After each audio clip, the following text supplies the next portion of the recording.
Hi, gang. I've just come across this article. It was in the paper this morning, but I've actually found it now online at Daily Mail. So I will put a link in the description if you want to read it. It's a really, really very long article, but it's basically telling you about how this happens, how their traffickers actually work, where they're coming from, how they're doing it, what methods they use, where do they pick up outboard motors. But there's a few things that I really want to say. It's really quite sad, actually. Quite sad about what happens. I don't. There you go. It's really sad for us. What is actually happening? This is today. So a knife was found in one boat this week. Yeah. Oh look, a woman and child. You don't see many of them. But what was really interesting in this whole article is it says how they use burner phones. The traffickers use burner phones, and it's all orchestrated in Erbil and Istanbul to actually get them.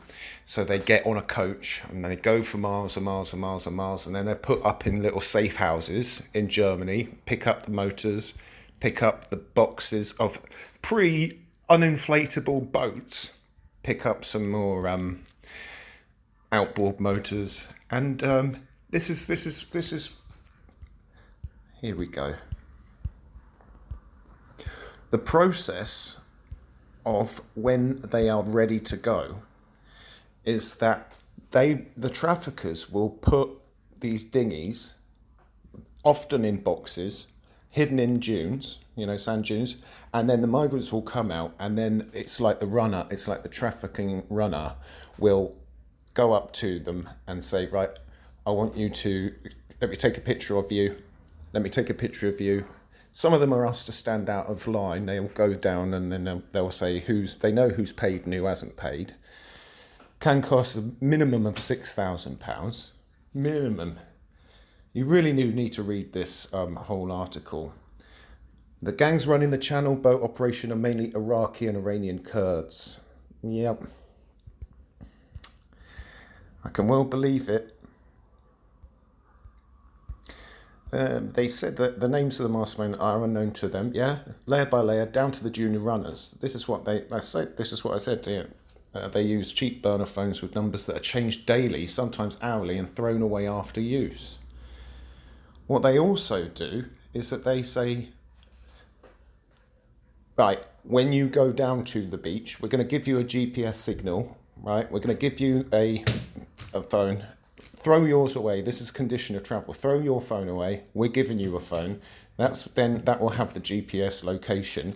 But also, it said another condition of travel is if you're wearing white shoes, either get rid of them or buy black trainers or go barefoot, because they show up on the French police's spotlights. I found that quite interesting. No, they're not, well, he's got white soles, but I've seen many come off barefoot. Where is it?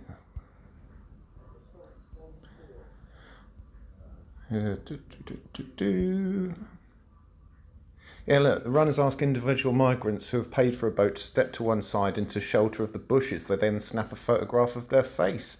It's an important moment for the migrant, for that portrait will later allow him or her to get on a boat. Once the photograph is taken, the runner sends the migrant a map of the French beaches with GPS mapping reference point on it. It tells them to go to exactly what spot on what beach and to go at that night. The migrants are about to travel are told to wear only black trainers because white or paler colours will reflect in the torches. And so I can't understand if that's true or not, because he's got kind of white shoes on. Oh yeah, look, black.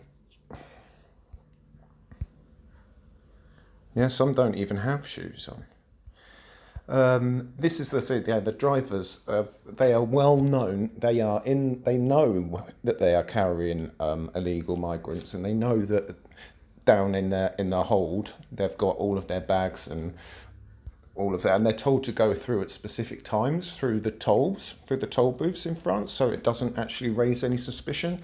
My God, the logistics of it is nuts. Yeah, look, they're told to travel through toll booths in designated time slots given to them on mobile phones by the gangs. Only a few go through the paid tolls every so often, so the numbers don't attract attention of the authorities. They normally drop off the boating equipment on the beach by 2 in the morning. Yeah, the beach sites all have GPS pins. Yeah, okay. The migrants obey their GPS instructions. And we're finally let through to the beach and the boat which will carry him to what he calls the promised land. So it is a methodical operation. So the going rate for a trailing crossing is 6,000. It's been higher, 7,000. So if, say, 20,000 migrants enter Britain legally by the boats this year, it means that paymasters could reap some 130 million from the trade. Okay, right. It's just shocking. Whoever wrote this it's an absolute fact. Sue Reid. Oh, Sue Reid, yeah. She's been covering this extensively. So I'll put a link into this article in the description. Have a read of it. It will take you about 10 minutes, but it is well worth it. It will give you a little bit of an insight into how the hell this is happening. You know, we ask ourselves why, but it is methodical. Smuggling guns and cocaine and is child's play. It's child's play compared to the complicated way that these guys are doing it. All right. Let me know what you think in the comments. Link is in the description. Have a good day.